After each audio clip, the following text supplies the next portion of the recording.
Okay, should we get started? Welcome everyone to I think it's the final Tech for Campaigns all hands before election night. I don't want to say before the election because voting has begun. So welcome. I'm Jessica Alter for any newbies tonight, the co-founder and CEO. We're gonna give an update on everything that we're doing quickly and where we are, and then get to part of the main event tonight, which we have two awesome candidates joining us. Senator Susan Kent from the Minnesota Senate, who's also the minority leader, and we hope soon the majority leader, and Tara Zrinski. Did I say that right? Okay. Who's running for the Pennsylvania House in District 138. So we'll spend the bulk of the time with them. And Dylan Holmes, who's our texting program director. We'll talk a bit about how texting is going. He only has 35 campaigns, so what does he know? And of course, how you can help in a Q&A. That picture on the side of your screen is our brand new t-shirt, which we're giving away to the best question tonight, and that will be decided by esteemed panel of state directors and TJ. So it'll be very, very official. But the only people with the shirt right now, I believe, are me and maybe my assistant, just because that's who they got shipped to. So you'll be one of the first to have them. I've been told by some of our state directors that that's the right way to market it. So without further ado, if you want to move the slide forward, this is our favorite new graphic. If you haven't seen it on Instagram, but it is the meme that is most popular right now. And on the how it started side, you can see a text I sent to my co-founder 3 years ago with the idea of Tech for Campaigns. Not super well thought out, but definitely a kernel of an idea. And just to give you a sense of where we are today, 3 years later, we have almost 15,000 tech and digital volunteers. We've helped 468 campaigns on almost 650 projects. We have 3 tech tools that are being used across states and campaigns, and that will live on, of course, after the election. And maybe most importantly, we've helped to flip 3 state chambers in Maine and Virginia, and break 2 GOP supermajorities in the Pennsylvania Senate, actually, and Michigan Senate. So in 20 days, or maybe a little more, depending on vote by mail ballots, we're hoping to hear that we've done a lot more of this, which is really part of our goal. The impact that you can make when you flip state chambers is really awe-inspiring. And just to give you an example of what happened in Virginia, if you're not familiar, within 90 days of flipping, they removed restrictive voter ID laws. They were working to ratify the Equal Rights Amendment, had expanded Medicaid, and had enacted smart gun safety laws. So it's just a huge impact on a very large number of people. And of course, they will also control federal redistricting for Virginia after the census. So it's huge. So yes, we're excited. This year we have 230 campaigns just in 2020. Tara and Senator Kent are 2 of our favorites, and 354 projects. So we've really scaled up this year, and we have a pretty interesting and diverse set of candidates. Actually, I just saw the numbers. It's almost 70% female or minority, and 17% educators, and I believe just over 30% first-time candidates. So it's a really diverse set of candidates. Next slide. Across 20 states. So as a reminder, we have volunteers working in 10 states And our tech tools and our vote by mail program are in some of those states, but they're also in others, and it just gives us a lot of leverage. So this is a really exciting time and a really important year. Today marks 20 days left. So I think we're in mile 22 of the marathon. We just actually, not just, but since the last time we had an all hands, which was about a month ago, we brought on 3 more people, Dan and Dan, who are helping with our vote by mail efforts, which are all full-time staffers. And then Nick Smith, who's helping with PR. So we're excited there. And I believe those are our final hires for the cycle. And it brings our total staff to about 24. So one of the big things that, if you've been on these calls before, that we talk about is, what's going on at the state level. And of course, we want Trump to lose, and we think that's really important, but it's insufficient. And a big part of what we try to scream from our megaphone is what's going on in the states. So since Thursday, October 1st, which is when Trump announced he had COVID, most of the media attention has been on who at the White House has COVID. But during this time, a lot of things have happened in the states that will honestly have a much bigger impact on the elections and the presidential election than who has COVID at the White House. So just to you can read this slide, but just to give you a couple examples, the voter registration websites went down in Pennsylvania, in Virginia, and in Florida. In Florida and Virginia on the last days of their deadline. And both were extended, but it caused a lot of confusion. In Texas, Governor Abbott reduced the number of ballot drop-off sites allowed to just 1 per county. Previously, the biggest county had 12, and he knocked that back down to 1. And this is all just since October 1st, he reduced it. That decision was reversed, and then that decision was reversed again. So we're just, if you can't keep up, we're back at it's reversed and it's 1 per county. So that's all happened in the last 2 weeks.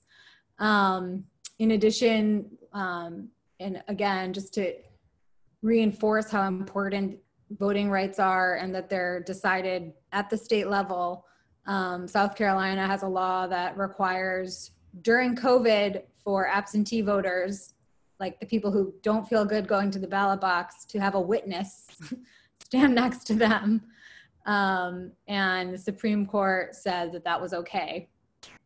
And in California, where I'm sure a healthy number of people on this call come from, we've seen Republicans set up unofficial ballot drop-off boxes that the Secretary of State has said he believes are illegal. So that's just a little bit of what's gone on. Also, I guess Stephen Miller has COVID, but these things are definitely more important and more impactful in terms of what's going to be decided at this election at all levels. That includes the presidential level, because this will affect who can vote, and it includes, who will have control of state legislatures, city councils, etc. Next slide. Yes. Okay.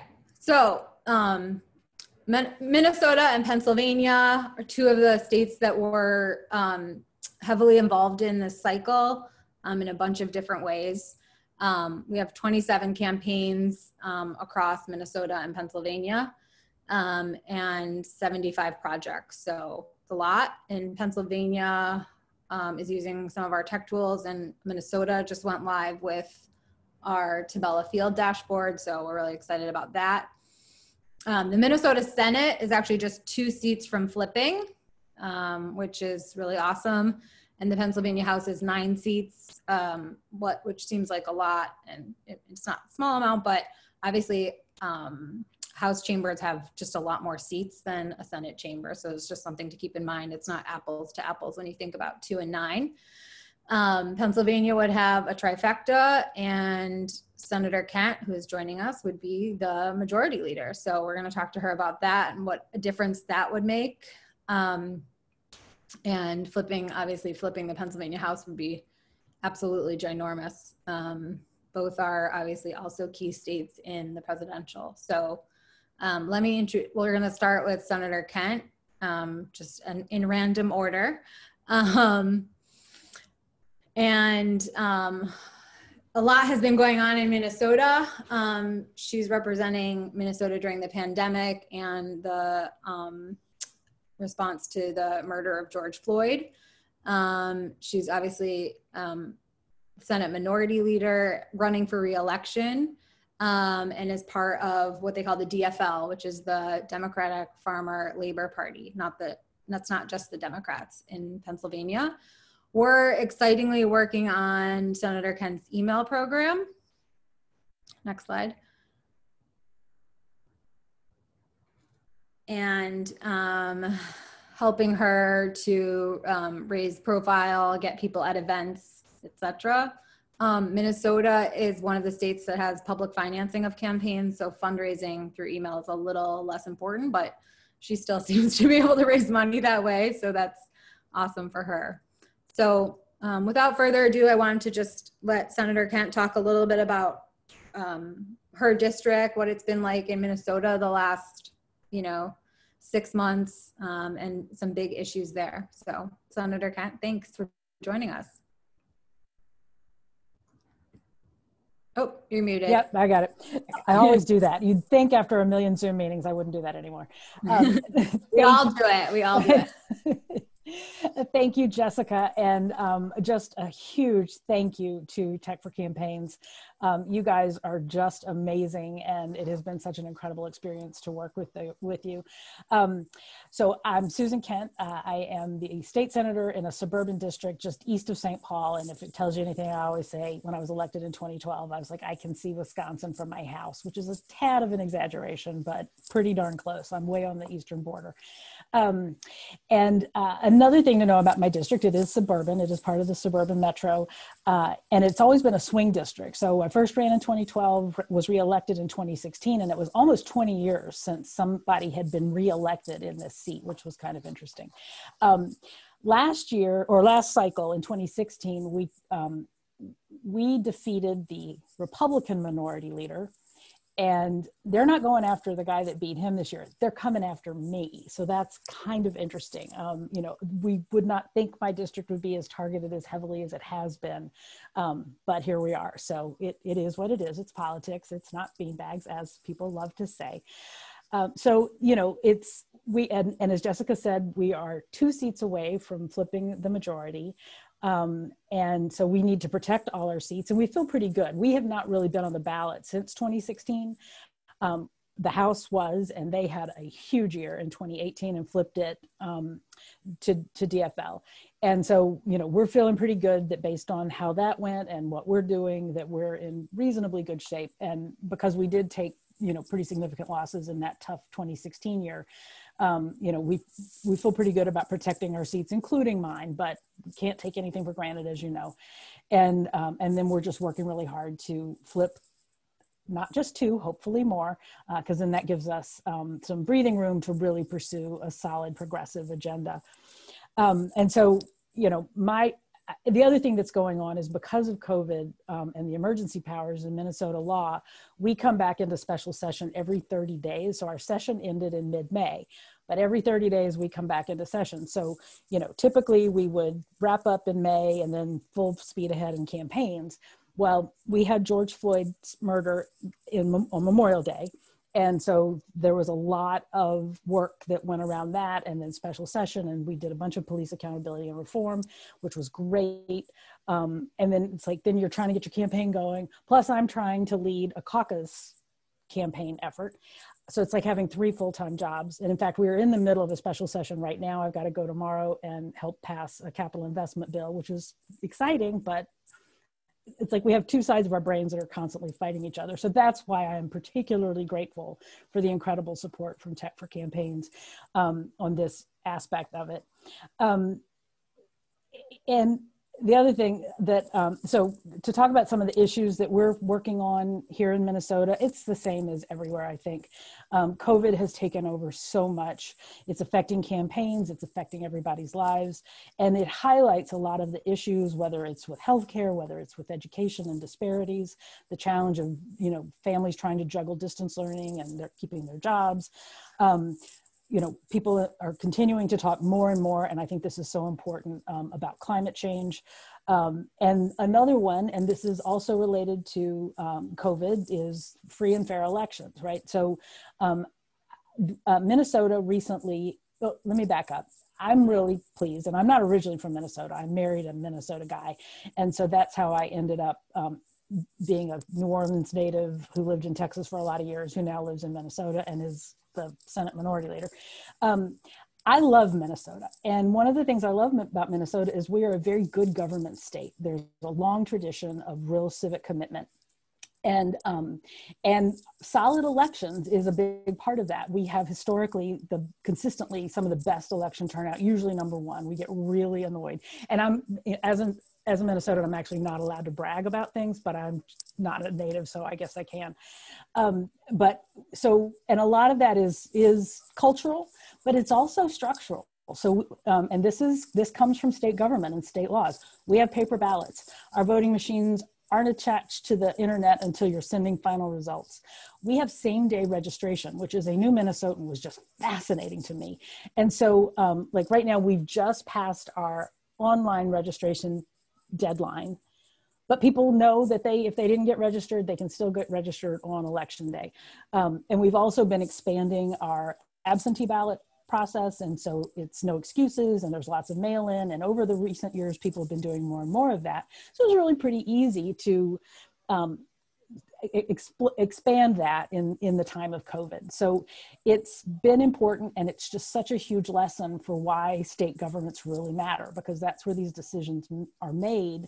And so when we see with great compassion and empathy what's going on in states around the country, and we are concerned about, you know, voter intimidation and things that could be done at different points in this season, we also feel comfortable because we have a strong sort of structure and infrastructure of our election systems that make us feel relatively secure, even though obviously there's a lot going on. And in terms of my campaign, like I said, you know, trying to run my campaign and trying to run 65 other campaigns, not me personally, but overseeing them and making sure that as a caucus, we're supporting all our candidates in their campaigns. And then, you know, in my spare time, doing the official side with ongoing special sessions, I can't even begin to explain how wonderful it has been to work with Tech for Campaigns, and what an incredible difference, particularly this year with COVID, that has made. You know, we have a long history of really ambitious door knocking in Minnesota. That's been the heart and soul of my campaign all these years. I really hadn't done a whole lot of email. It had been pretty weak sauce using, you know, the voter database program. And so this year, for one thing, I'm having a lot of other duties. I can't be talking to voters as much as I personally normally did. We're not door knocking. And so when we have this opportunity to work with Tech for Campaigns and do this just unbelievably, I feel like I'm like running for Congress. It's such just an A-game level of email messaging that we're doing. And it's just so reassuring to know that we're in such incredibly capable, talented, dedicated hands that are just doing amazing work. So, you know, I knew it's like, you know, we had different aspects of the campaign in place, but I knew this was just a huge gap. And so when we first met and talked about where we could help, it was like, oh, this would be huge. And so the folks from my team, and I'm going to give a quick shout out. Emily Helk is our team lead, and she's wonderful. Paul Shemek is our data analyst, and that's been exciting to sort of see what we're seeing and learning and how we apply that information. And I'll just say I have a marketing background, so I'm like way old school. I'm not up to date on these things, but the principles of them are fascinating to me, and I understand how valuable they are. So that's why I've been particularly grateful. Ayla Johnson is our email marketer, which has been wonderful. And then Rob Harrell, our state director, has just been just such a great asset and led this whole process, and we're so grateful. So, the results have been incredible. The work has been amazing, and it has just been such a relief in an incredibly challenging situation. I'll add, I was elected to be the caucus leader on February 1st. Our session started February 11th, and then COVID hit. And so it has been a year. and to think about trying to pull together my campaign under those circumstances has been just really daunting. And to know that we've had just incredibly talented, dedicated people in our corner has just made all the difference in the world. So I am incredibly grateful. So thank you all. Thank you, Senator. Yeah, we're excited, and we're excited for potentially flipping Minnesota. I want to quickly introduce Tara Zrinski, and then we'll come back and do a Q&A all together. If we can throw just the, yeah. So Tara is a candidate for Pennsylvania House. I've heard she's quite the Renaissance woman. And we're doing the trifecta for her: digital ads, email marketing, and texting. So, and I think we've had pretty good results so far. If you want to move to the next slide. I don't know all these by heart, TJ. Digital ads, what we measure is recall rate, so that people are remembering them. 18% is way over average. And open rate is 30%. And I think I might be moving fast, but I think Tara so far has the highest positive response rate of any texting program we've done this cycle. So I think she has a very good list. And importantly, Pennsylvania has been at the heart of a lot of news on the voting front. Maybe you guys have heard of naked ballots, secrecy envelopes, a lot of, I'll call it tomfoolery that the Republicans are trying. So without further ado, I want to hand it over to Tara to talk about it, because she understands and is experiencing it firsthand. Okay, so again, my name is Tara Zrinski. I'm running for State House in the 138th District. I kind of can't believe I've said that a million times now, but it is true. And thank you, TFC, because honestly, without you, I don't think I could have come this far in my race. I remember when I was first presented the opportunity from the HDCC, and one thing that you have to understand is that in our area of the world, you don't always trust HDCC. Just saying. And so I almost did not take you up on this offer, because I had to we won't show them this video. Oh, are you? Oh. No. It's okay. They already know how I feel about them. But the point of the matter is that when you're a candidate out here, it feels really lonely. And there's nothing more lonely than being a candidate during COVID. Because like Susan said, like Senator Kent said, you can't knock on doors like you want to. And you make phone calls, but there's only so many phone calls you can make yourself. There's only so many people you can rally behind you to make those calls. And I really think that digital is the secret sauce. And I was thinking about this a lot, because people come back and they tell me how successful my campaign is, that it is almost like a congressional campaign, the way that I am getting myself out there, the way that they see ads. People almost all over the state who I'm friends with are telling me that they're seeing my stuff. That's kind of amazing to me.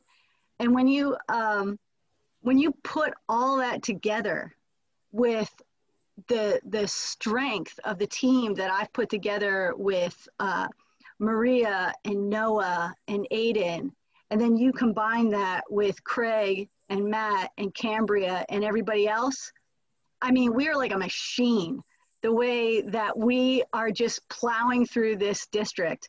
And I just want to thank you too for calling me a Renaissance woman, because honestly, I have strived my whole life to be that. You know, I want to give credit where credit's due, and Craig called you that first. So I mean, we should put some color around that. We're talking adjunct professor, children's book author, county councilwoman, solar energy consultant, single mom. I'm sure I'm missing things, but just an incredible, community activist onto the list, and incredible background, incredible qualifications, and connection to the community. So it's really awesome to.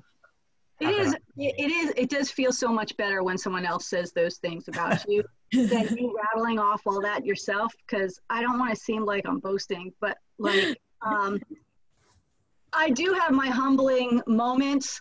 Today I was on another call, and while I'm on that call, we smell smoke, and we're like, oh Jesus. My son opens the microwave and there is something, just flames, and I'm like, all right, everybody, I gotta wrap this up and get going.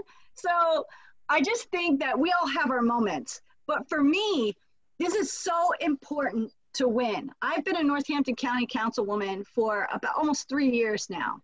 And I see what comes down from the state level. And a lot of it is just things that the county needs to do, like these voting machines that potentially weren't gonna get funded, yet we had to pay for. The ballot arguments about, are we going to do handwritten ballots? Can we do these machines? Can we vote on this? What's going on? Our county has to react to every vote at the state level. So when they started this vote by mail thing, we had to hire so many more people. We have to think about, can we do drop boxes? We got sued by Donald Trump and his team for potentially thinking about drop boxes, talking about secrecy envelopes.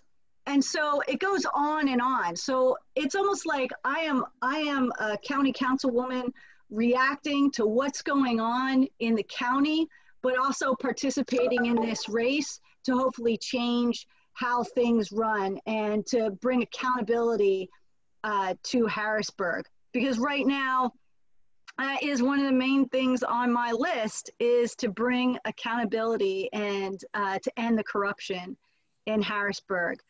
Before I became a Northampton County Councilwoman, I was in addition to being an adjunct professor and a freelance writer, I was local coordinator for Food and Water Watch. My big issue was and is the environment. And you can see behind me is the Bushkill Creek.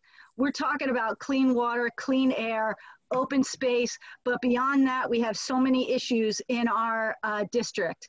We're talking about the spreading of sludge, which has PFOS and PFAS in it, and our DEP regulations that are lower standards than any of the surrounding states. And just to give you an idea that the PFAS and the PFOS, these are the chemicals that Dow, the company Dow, makes for Teflon, that are carcinogenic, that are pretty much in all of us right now, that are in our water, in our land, everything. And Pennsylvania regulates them at 70 parts per trillion, whereas New Jersey regulates them at 14 parts per trillion as acceptable levels. So Pennsylvania just needs to get on the ball with its regulations. And that's one of the things that I want to do. We're also a natural gas state. We frack the heck out of everything. We love pipelines. There's a pipeline that's going through my community. It's exactly the reason why I became a Northampton County Councilwoman, because I said not in my backyard. And literally it was almost in my parents' backyard in Bethlehem Township. And so I've been fighting for farmers, landowners, against eminent domain, against the pipeline, since it was conceived to go in the ground in 2014. And I just never stop. I feel like it's my duty to advocate for the people in my community that don't have a voice. And while I'm advocating for all the people, I realized that environmental issues are really on the back burner, because the things that they need most are food on their tables, a sustainable job where they have a good paying wage, that they have healthcare, and their kids have a good education. Without any of those things in the environment, they just don't care about. So if we want people to care that climate change is happening, if we want people to care that our water is being polluted, that our air isn't breathable, then we have to make sure that they have everything that they need to sustain themselves on a daily basis, to make sure that their kids can go to school in a safe environment, to make sure that, you know, we have good paying, high paying jobs that can sustain a family, and that everybody has health care, regardless of how many hours they work a week, regardless of what kind of job that they have, or regardless of any pre-existing conditions. These are the things that we need to fight for, and that's what I do every single day. And this passion and this fire that I have has come across in every single one of their advertisements. And I am so excited. Literally the other day, somebody saw one of our videos, they saw all of our things, and they said, I am gonna give you more money so that you can put this on TV. And I was like, woo, done. They know that we're working hard, and with such a great team behind me, I don't think that I will lose. I know that I will win this seat, and I know that one of those 9 seats is going to be mine, and I'm going to Harrisburg, and it will be due in part because of you. Awesome. We love it. Okay, and Craig and Rob, you can chime in with some questions too. Before I'm gonna pose questions to both of you, but we talked a little bit about the key issues for you, Tara. Senator Kemp, what would you say are the top 2 or 3 issues in your district right now? With a suburban district, you know, schools are always a big deal, and even more so right now because of COVID and families really struggling and juggling with distance learning and supervising their kids while trying to hold down a job. So that's a big one. And, you know, we're hearing more and more about access to affordable healthcare, because as people are losing jobs and income, they're realizing that, you know, employer-based healthcare is not necessarily a source of security. And I'll throw a pitch for paid family and medical leave too.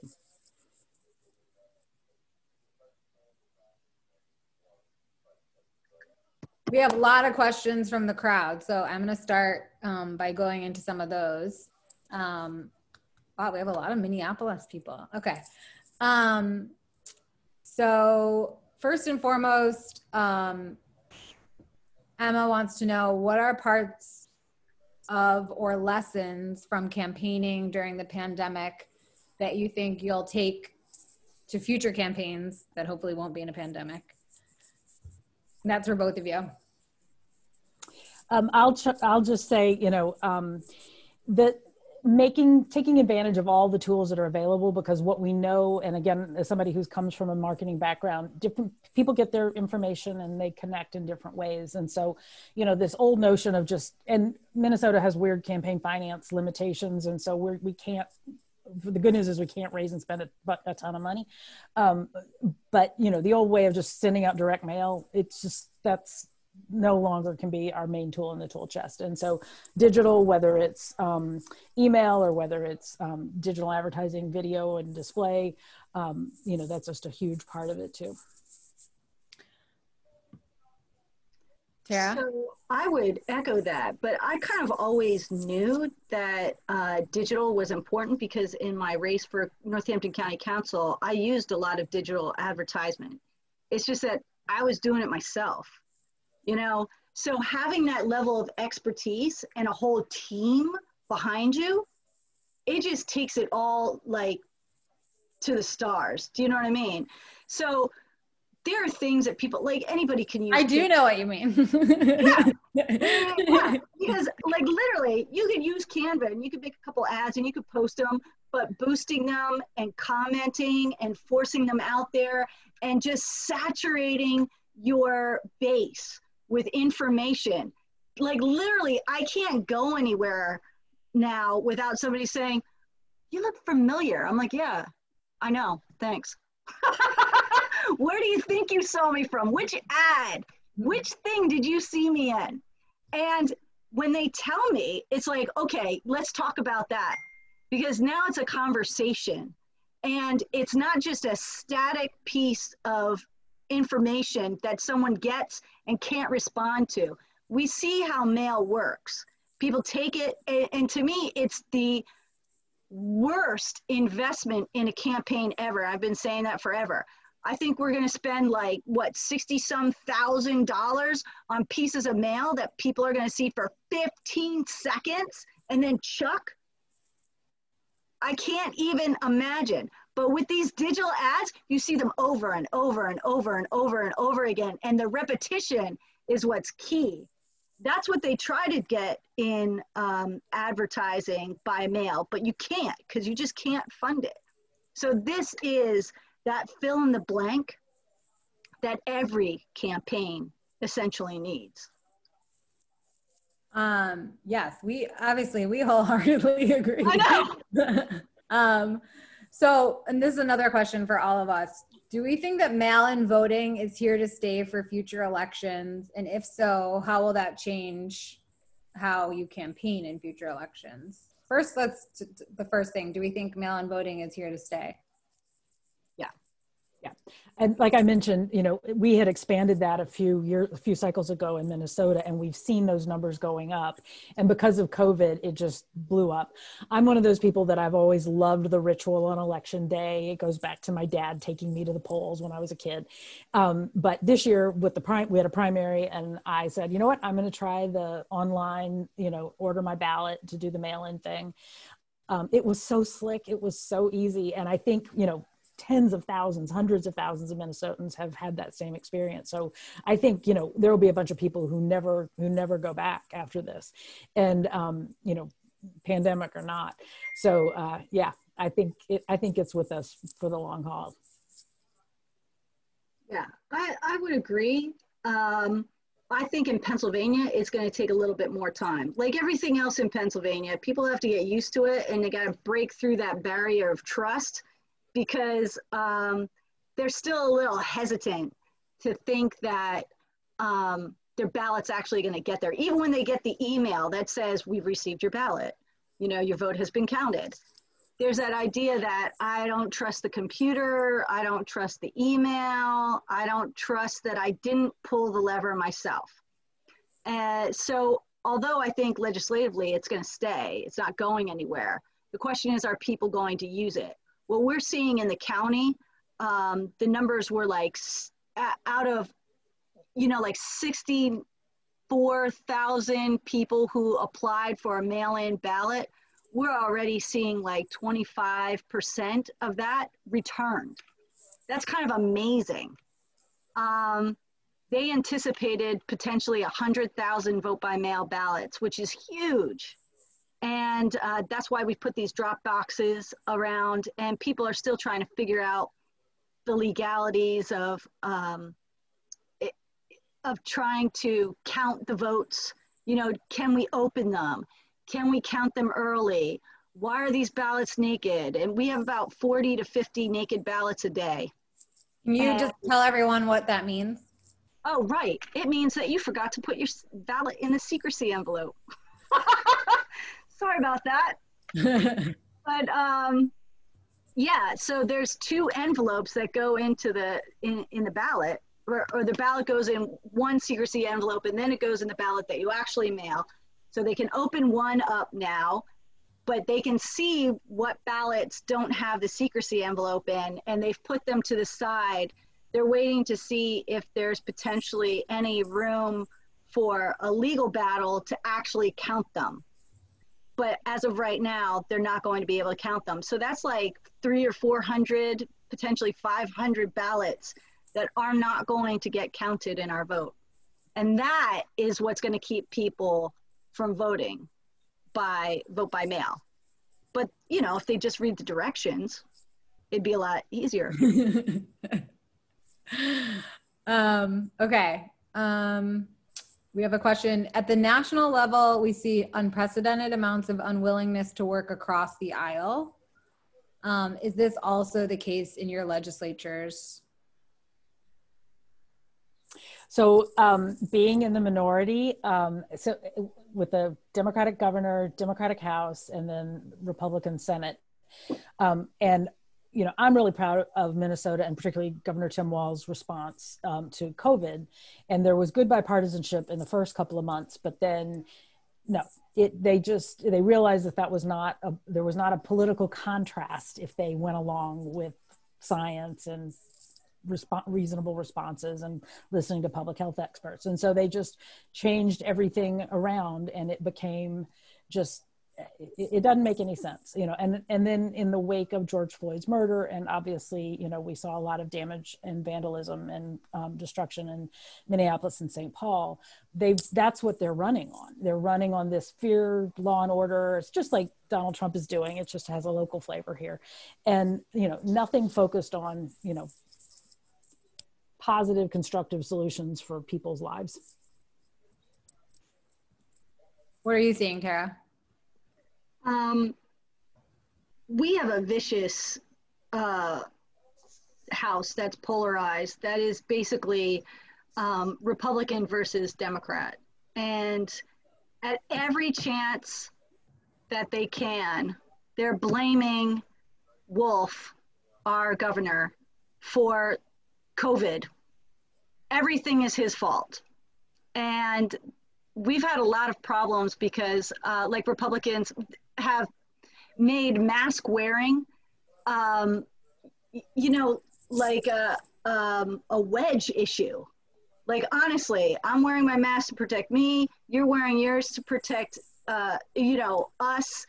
This is why we do it. But instead of saying, okay, we're going to follow these guidelines, it's, oh, you know, Governor Wolf has told us that, you know, we have to stop working, and he shut our businesses down, and it wasn't about keeping us safe. He's just trying to tank the economy. And you think to yourself, why would he do that? You know, so things like that have been very difficult because in every like Republicans, you know, newsletter, just in a newsletter, everything is partisan. Everything is saying it's us versus them.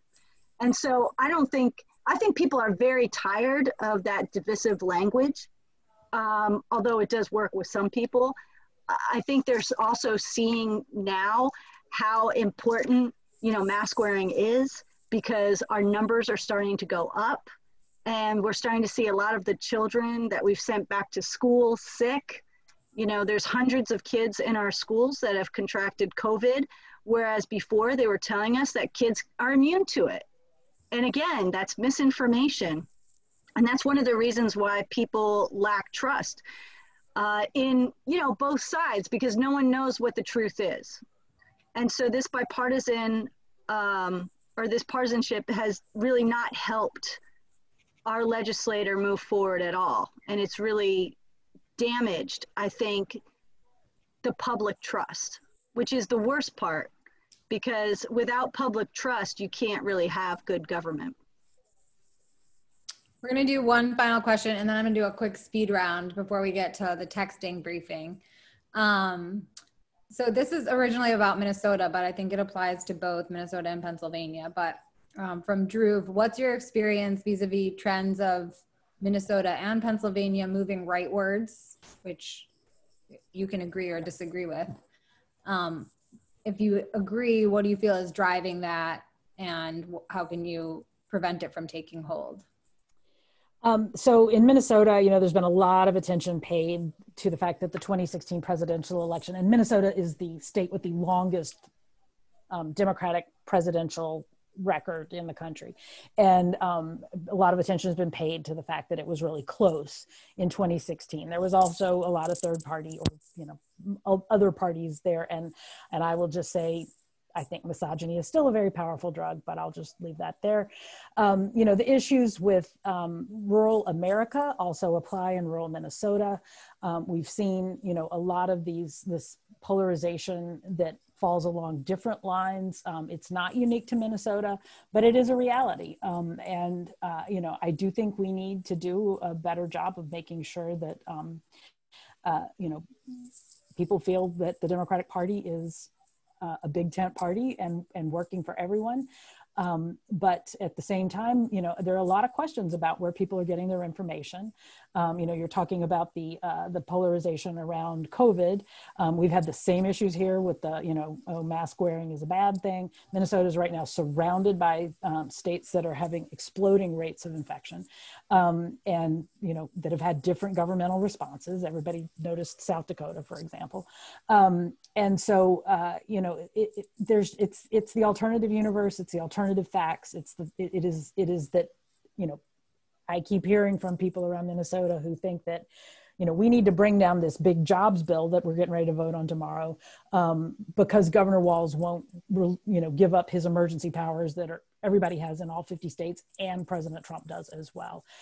It is a completely alternative reality that some people are living in, and that's a tough thing to solve. We've got to figure out how we come back together. But yeah, I would definitely agree, because it does seem like there's two realities, but there's a reality where people are not touched by COVID. Their friends, their family, they don't come into contact with it. They have great health insurance. I mean, we see this with President Trump. He should have been somebody who contracted COVID and might not have survived.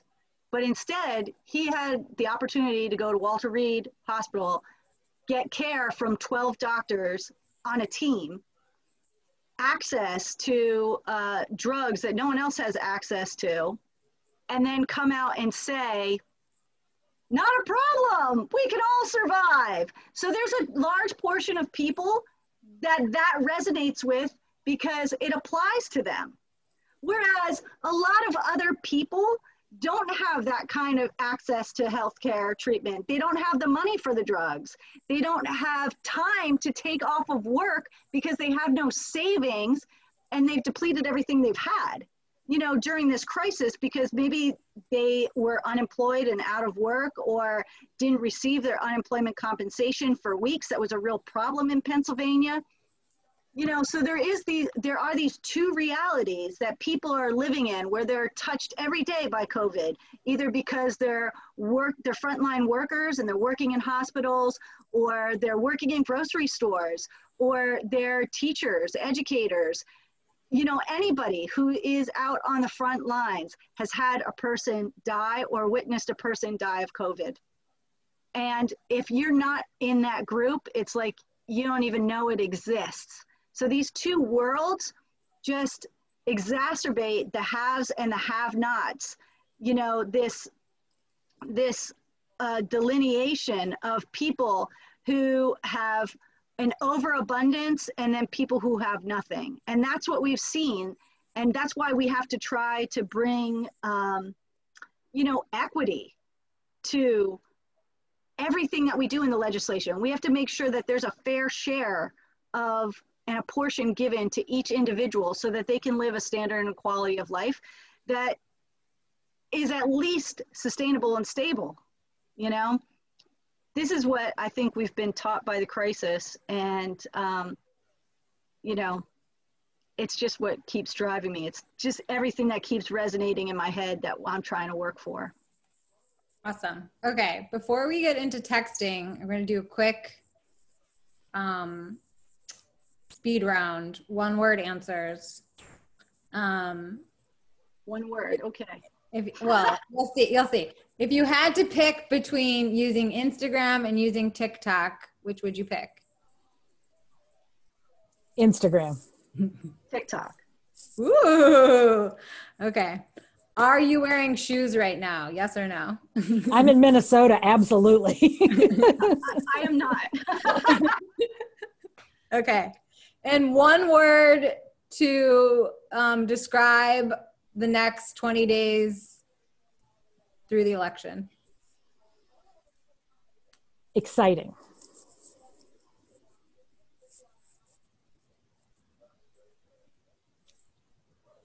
Tara? I'm thinking. One word. All I can think of is that, you know, you're drinking water from a fire hose. I can't think in one word. I can only think in five. This is why you have a copywriting team. And we need it. I know they edit me all the time. They're like, we're gonna have to like cut down that text. I'm like, I know, I'm used to giving 45-minute lectures, like 55-minute lectures. It's hard. Awesome. Well, we're so happy to be able to help both of you and your states. I think you guys are gonna stay on, but also the team leads get a special session. You can stay on to hear about texting for 10 minutes, and then we'll move on. But thank you guys so much for your time tonight. Thank you. Awesome. And let me just quickly introduce Dylan, who is the TFC Texting Program Director. He's sitting across actually all of the campaigns doing texting across all states. So Dylan. Thanks, Jessica. And I'll go with Instagram, no shoes, because it's Washington State, and excited. Especially because texting is very much ramping up right now. It's been pretty amazing to see all of the different teams and the campaigns that we're supporting really kick it into high gear. We're primarily focused on get out the vote. And the reason being is that texting, even no matter who it's coming from, is a really personal medium for conversations. And what that means in practice is even if people aren't responding to your texts, they're likely reading your texts. And when they are responding, you can have a really engaging one-to-one conversation with them. In practice, this means we can help candidates like Tara and others be able to work on name recognition. Not a problem for Tara, but for other candidates, it certainly can be an issue when you're running on a state house level. And additionally, it can help get out the vote primarily with your supporters who may need a bit of a push over the finish line to effectively make sure that they cast their ballot and also potentially remember their secrecy envelope. Next slide, TJ. And everyone's phones are probably a great example of this too, but this truly is the texting election, and it's not just something that TFC has really invested heavily in 2020. Every campaign at every level has realized as a result of the past few cycles that texting is a really valuable medium, especially as a complement to ads and email. And so from our perspective, we're working on 35 campaigns, 80 amazing volunteers across 7 states. And as of this evening, I think we eclipsed 400K, and we'll definitely exceed what we had in previous cycles. So it's been pretty exciting to see the different impact that we've been able to make from all the way from Alaska to Florida. TJ. And in practice, the teams are not just sending out texts.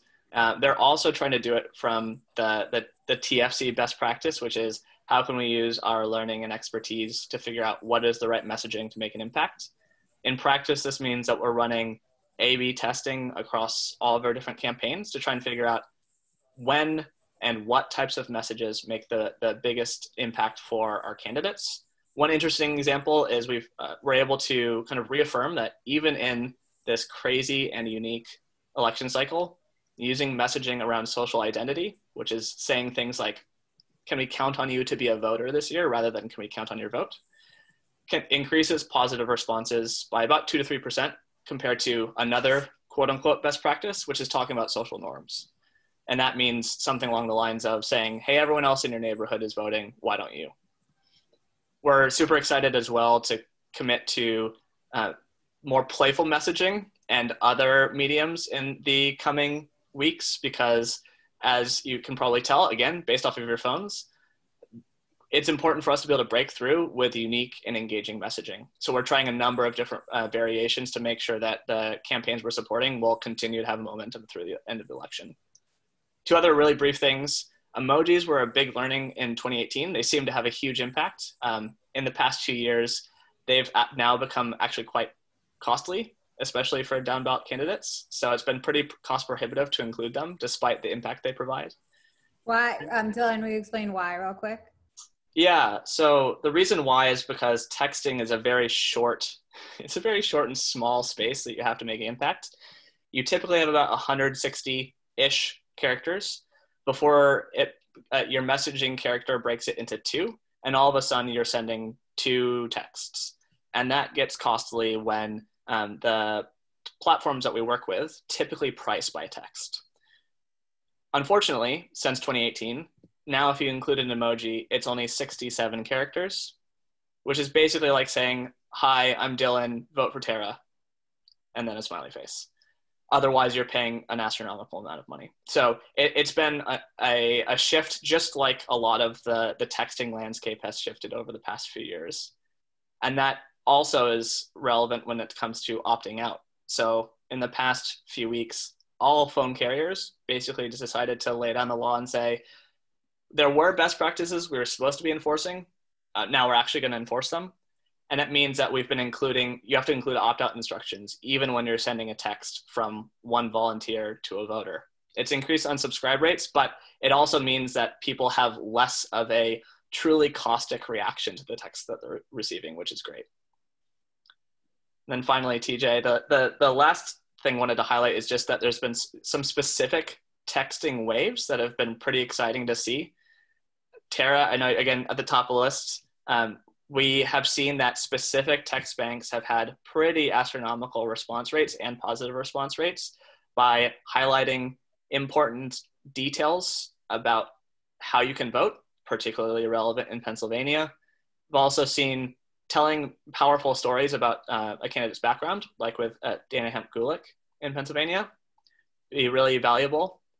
And finally, in Florida, because of all of the shifting sands with what it means to vote and the deadlines, Anna Escamani's team had a really successful response rate and a high positive response rate by just, again, providing a service to the people who they were contacting. And so overall, again, a huge thank you to all of those 80 volunteers. I know it's going to be a fun couple of weeks to get through Election Day, and the super volunteers in particular have been particularly amazing. We have a rock star team of Rachel, who's been an operator across multiple campaigns, Krishna, who's been helping with strategy, A/B testing, and a variety of other things. And then also it's important to highlight Laura and Peter, who have both been helping with the copywriting and adapting to the world of texting as everything has shifted, as well as the analytics side and making sure that we're able to use a quantitative and objective perspective to make decisions. So a huge thank you to them and the other volunteers out there. And with that, big shout out. I'll just say that Rachel and Krishna, I believe Laura and Peter as well, have been longtime TFC volunteers. So big shout out to them. Yes, absolutely. Thank you very much. I just have a few closing comments to wrap us up for the evening. First, you heard Jessica mention some of the, I think you heard Jessica mention some of the Facebook advertising policies earlier. You heard Dylan mention that we have text messaging platform changes. The big point is that our ad platforms are putting new policies in place to freeze ads. So as of November 3rd, when polls close, Google will not run any more political ads. Facebook will not run any more political ads. On top of that, Facebook is also requiring that our last ads, the final ads that we can put in place on platforms, are submitted a week before Election Day. And Dylan mentioned the stricter regulations around opt-out and other language and texting. I call that out just because at TFC, we have been focusing on the Facebook freeze very closely, following what their restrictions are and how they mean, what they mean to teams. And we are having our teams submit their final ads to Facebook next week. So October 20th, just 6 days away, is when we will have all of our ads into Facebook for final review. It's an important effort for us to get ahead of the curve, ahead of any surprises that any ad rejections or ad reviews may trigger. As we've mentioned, we're still 20 days out of election, 20 days until the polls are closed, and some campaigns and states are potentially anticipating recounts, more contested races. These two scenarios mean that ad projects, the creative is wrapping up soon, but we may also be looking for some teams to help support messaging around Election Day or shortly thereafter. So if we do have some new opportunities, we want to make sure that, as always, everybody is aware that they're watching their email, they're watching their texts, they're looking for any opportunities that we may send for volunteers. If you do get an opportunity, if you do see there's something you can help with, please respond right away. If there's something that you think is good for a friend, tell them in advance, have them register now so that they're also on the list. I think Jessica mentioned we're at about 15,000 volunteers. So if you could also get us over that number, it would be a fun milestone for 2020 as well. Yes, we should definitely hit that for Election Day. And our final comment is, thank you very much for being a volunteer. It is super impactful to also donate with your dollars. If you can give to Tech for Campaigns to help with our infrastructure fund, to help with the state directors who lead, like Dylan, who lead 35 project teams, it is greatly impactful and appreciated by candidates and voters across the country. So with that, I will now announce our question winner of the evening. And as I'm looking through my results, oh my gosh, we've got a contested race. It's going to be tied. I think we'll have to give away 2 t-shirts. So first, Chris Hentry, congratulations. We will ping you on Slack to get an address and make sure we get a t-shirt to you. And our second winner, Brad R. with the Vote by Mail team. Thank you both very much. Thank you all for the questions you've asked. Thank you, Tara and Senator Kent, and all of our panelists. It's been a great meeting. Thank you, guys. We're going to see you on Slack and probably on Zoom post-election. So as I said, we're at the very end of the marathon. Got to keep it going for through the election. Thanks, everyone, for all your hard work.